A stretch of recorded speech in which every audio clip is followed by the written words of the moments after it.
చక్కని సీతకి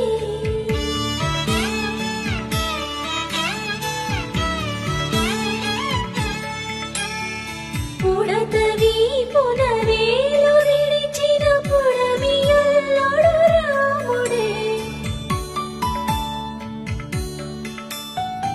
ఎడమ చేతను శివుని విల్లును ఎత్తిన రాముడే ఎత్తగలడా సీత జడను తాళి కట్టే వేళలో రామ చక్కని సీతకి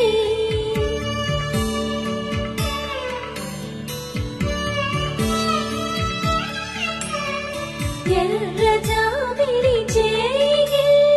రాముడేడని అడుగుతుంటే